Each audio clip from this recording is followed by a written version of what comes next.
Pauline Vellet, je suis la directrice de l'exploitation du lycée agricole du Gros Chêne depuis 5 ans.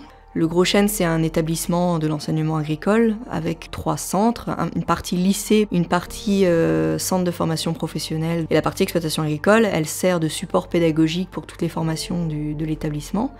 Et elle sert aussi à faire le lien avec les professionnels agricoles du territoire, avec les entreprises du territoire, parce que nous, on a une activité d'une entreprise économique privée.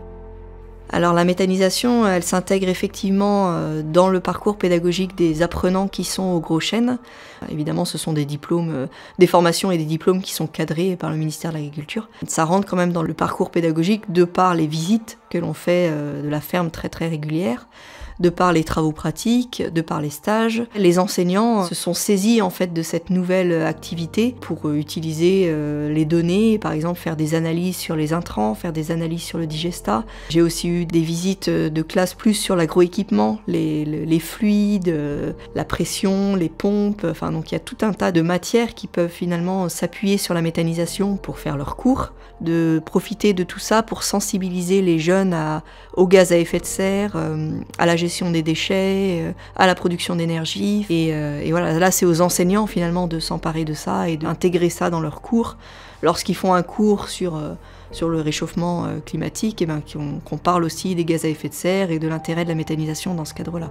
Le Gros Chêne s'est porté volontaire pour créer un certificat de spécialisation qui s'appelle le CS-RUMA, donc certificat de spécialisation responsable d'une unité de méthanisation agricole. En fait, c'est un nouveau diplôme qui a été créé il y a 2-3 ans, à la demande des professionnels de la méthanisation.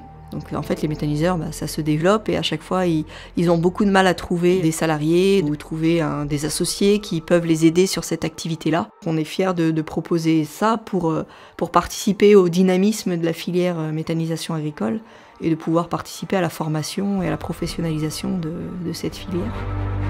Le centre de formation, il est à 150 mètres de l'unité de méthanisation. Alors on peut imaginer tout un tas d'utilisation de cette unité de méthanisation au sein de cette formation. Néanmoins, le Gros Chêne a fait ce choix, je pense, justement, pour être représentatif de ce qui se passe dans nos campagnes aujourd'hui. Et la méthanisation, c'est quand même un vrai sujet, surtout dans un territoire où il y a finalement beaucoup de déchets, que ce soit des déchets agricoles ou des déchets industriels. La méthanisation permet de les valoriser tout simplement au lieu de les incinérer ou de les enfouir. Et je trouve ça important aussi qu'un établissement public s'investisse dans ces filières-là.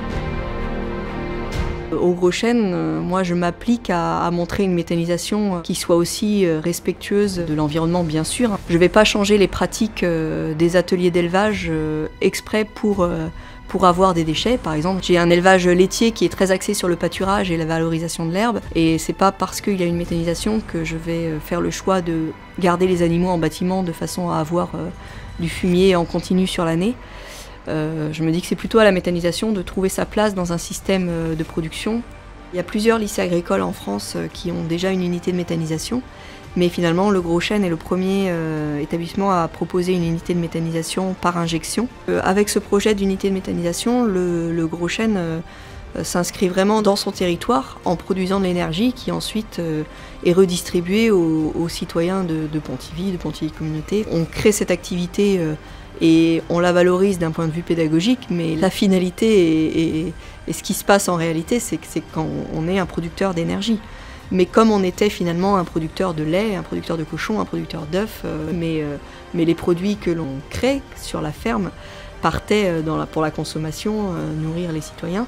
Et aujourd'hui, le gaz que l'on crée part aussi dans la canalisation de gaz de ville et va donc chauffer les maisons, être utilisé par les industries agroalimentaires. Même si on est un établissement d'enseignement, finalement, via la ferme, on s'inscrit dans le territoire et on participe au même titre que d'autres entreprises privées à la création de valeur, à la création de produits pour la société.